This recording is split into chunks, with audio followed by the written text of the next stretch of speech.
Hi guys, si Kadyo na naman at nanonood kayo syempre dito po sa Pinoy Extreme Channel. Dito po sa aming pong show na Anything Motoring TV, brought to you of course by M News and Rev Up Moto.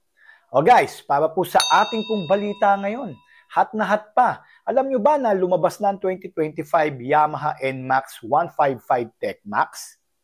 Alam ko, sigurado na alam nyo lahat yan, kayo pa. Pero bago natin ipakita ang Yamaha NMAX Tech Max, pag-usapan natin yung naganap na event sa may Arcovia, Pasig, sa may C5 area lang po to, kung saan officially tinurn over ng Yamaha Philippines ang kauna-unahang mga owners nito na 155 owners ng bagong Yamaha NMAX 155 Tech Max. Siyempre, napaka-ingrande po ng naging selebrasyon ng turnover. Nandiyan pa po ang Philharmonic Orchestra. So, yun nga po naganap at siyempre, nag-enjoy po ng todo ang lahat po ng nandun. At siyempre, tuwan-tuwa ang mga owners ng bagong Yamaha NMAX Tech Max. So, ano nga ba ang Yamaha NMAX 155 Tech Max?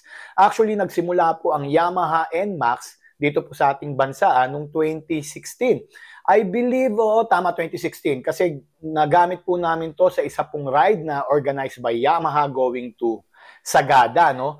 So ang gamit ko po doon yung bagong-bago pang Yamaha NMAX 155, yung version 1. Doon pa lang nag-enjoy na po ako at sabi ko, ito na ata ang pinakamagandang handling at very responsive engine na meron ang isang Yamaha scooter.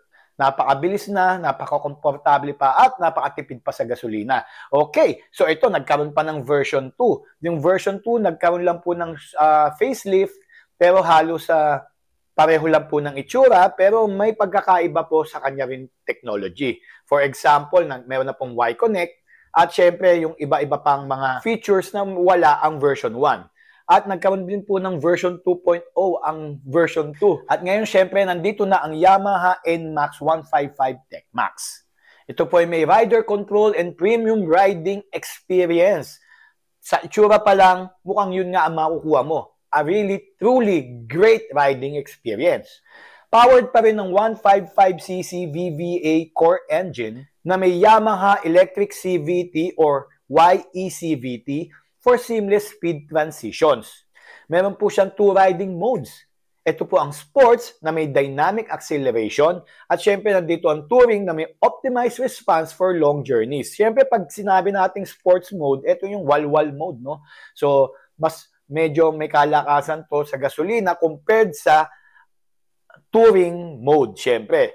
Pero sa tipid nito, hindi nyo mapapansin yung kain ng gasolina. So, kung anumang modes ang meron kang gustuhin dito, pareho pong panalo. If I were to be asked, no, kahit para long rides or dito lang sa city riding, I would rather have the option of sports mode lagi. Siyempre, para laging high performance ang ating NMAX. Hindi lang yan, may bago po sa kanya po no, na feature. Ito po yung tinatawag nating 3-level downshift button for acceleration and deceleration control. Ano ba ang ibig sabihin yan? Para po itong naglo-low gear ka. Halimbawa, pag pababa, di ba, tulad po ng Baguio, nagda-downshift ka, pwede mo ibabayan ng 3 level. No? Pwede maging, para mas safe, hindi lang laging preno ang gamit mo. At if you want to accelerate o yung mga tinatawag nating mga overtaking instances, syempre, pag binaba mo ng gear, pag piniga mo ang iyong throttle, mas malakas ang iyong acceleration. So, yan po ang bagong 3-level downshift button na makikita mo sa left handlebar na easy to control. Pagdating naman syempre sa infotainment system nito, ito po yung mga bagong features ng kanya pong technology. Meron po itong 4.2-inch TFT infotainment display. Parang kotse na, guys. Okay, ano ba makikita nyo doon? Syempre, conventional instrument cluster, nandiyan po ang inyong pong tachometer, yan po yung RPM, nandiyan po speedometer, and syempre yung mga warning lights, and of course, yung inyong pong tinatawag na clock, and everything else like yung inyo pong fuel gauge. At syempre, integrated na po ito with Garmin Street Cross app for navigation and data. So hindi nyo na po kailangan ilagay pa ang inyo pong cellphone para mag-Waze kayo o mag-Google Maps. Meron na po kayong navigation mismo sa inyo pong display. Pagdating naman syempre sa safety features niya, ito po, pag-usapan na natin ang kanya pong dual channel ABS with 230mm front and rear disc brakes. Napakaganda na po ng handling nito. Diyan ang safety ng iyong pong traction control system. So talaga pong pagdating sa handling, nimbleness, at syempre sa safety braking, safety stopping, eto, buong buo ang maibibigay sa inyo ng Yamaha NMAX X-Max. Hindi lang yan, pagdating din sa kanya pong iba pang features, andyan din po ang kanyang smart key system. Keyless ignition na po ito. At syempre, sa dami-dami po ng parkingan ng motor sa mga malls, halos punong-puno na po ng mga ibang motor na nakaparada, meron po itong tinatawag na answer back system na pag pinindot nyo sa inyo pong remote, itutunog po ang inyo pong Yamaha NMAX at makikita nyo na kung asan nakaparada, eksakto ang inyong NMAX TechMax. Mapunta naman tayo sa aesthetics po nito, yung kanya pong looks. Naka-dual eye LED headlight na. So pagkakaiba po nito dun sa version 2, talaga pong ibang-iba na. Medyo lumit nga po yung nguso nito eh. Pero when it comes to first look, parang yung version 2 pa rin ang NMAX nito. Although doon mo nga lang makikita ang pagkakaiba niya, yung sa kanya pong LED, dual LED headlights. At syempre, lalong-lalo na sa taillights. Yung taillight niya na napakaganda po. Ito po, very sporty po talaga ang dating ng taillights nito. All LED na po ito At syempre, hindi pa rin mababago ang premium finishes ng kanya pong materials. Talagang kalidad ng kalidad po. Yamaha po ito eh. Naka-gold stitch pa ang kanyang maxi seat for comfort. Non-slip po ito. Naupuan ko po ito. Napaka-komportable po ito. Pwede po ito sa mga long rides or in-city driving or in-city riding na talaga pong matagal kayong nakaupo sa traffic or yung matagal na mga long rides ay talagang komportable po ang upuan nito. Tapos naka-stylish pa siya na lightweight gold-colored na alloy wheels. So yun po ang itsura ng bagong NMAX TechMax. If you are gonna ask me, halos pareho lang ng version 2 ang itsura sa unang tinginan. Pero pagka nakita mo na yung differences, makikita mo talaga, mas okay talaga ang itsura nitong bagong Yamaha TechMax 155 na NMAX. Of course, hindi lang yan. Malayong-malayo po talaga ang technology doon po sa previous Yamaha NMAX. O sa ride and handling na po tayo, marami na pong nakagamit nito, marami na pong owners nito, bago man lumabas po dito sa Pilipinas yan, na officially, ay meron na pong mga may-arit na nakapagmaneho na nito at nakapag-review nito. Meron po itong rear sub-tank suspension with a 5mm lengthened stroke for enhanced control. Ito po may tinatawag na baso na, debaso na po yung kanya pong rear suspension.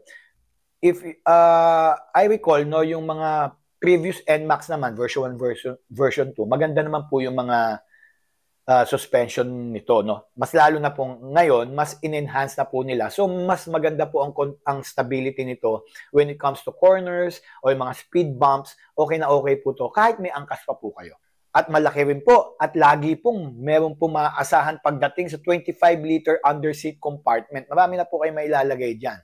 Kaya po ito pong paboritong gamitin ng mga delivery riders po natin at syempre ng mga nag-aangkas po like Move It at Angkas. Naka-lever style handlebar switch na po ito for control ng easy mode and display navigation. Yung nga po yung sinasabi ko dahil nga high-tech na to, makikita nyo na po sa kanya pong TFT display na makakapag-control po kayo ng inyo pong mga modes like yung rider modes at like yung tinatawag natin yung pag-downshift. Napaka-easy to operate po ng kanya pong instrument handle controls na nasa left side. Okay? So mas okay po at mas intuitive po at very user-friendly gamitin. At kung nagpaplano po kayo bumiyay ng napakalayo, ay nako, napakatipid po nito. 7.1 liter po ang fuel tank capacity po nito, na makikita nyo po syempre po sa inyo pong center tunnel.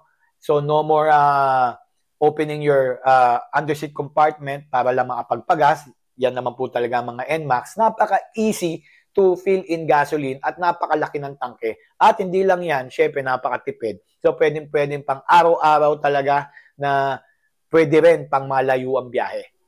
So ano ba ang availability nito? Makikita nyo po ito sa Y-Zone, Rev Zones, and 3S stores nationwide.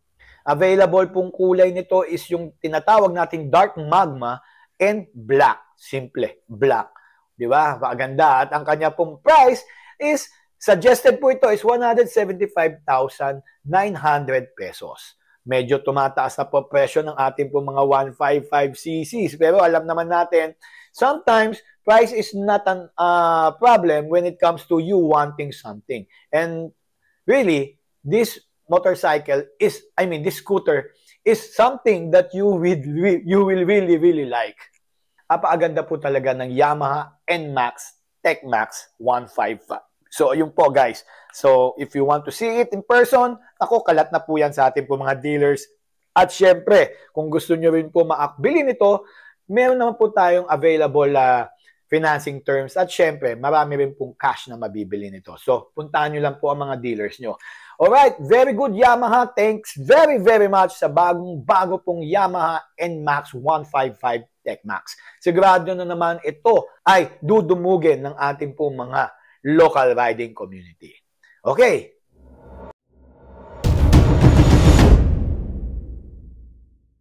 O yun lang po ang ating pong show for today, no? Hopefully, nag-enjoy po kayo. Abangan nyo po kami Mondays to Fridays at 10 p.m. to 11 p.m. dito po sa Pinoy Extreme Channel. Ito po ang aming pong show na Anything Motoring TV. And if you want to be featured, just contact us dito po sa aming pong Facebook page, dito po sa M-News, okay? Para po ma-feature naman po namin kayo at lumabas po kayo sa TV, di ba? Sino bang ayaw lumabas sa TV? Okay, yun lang po.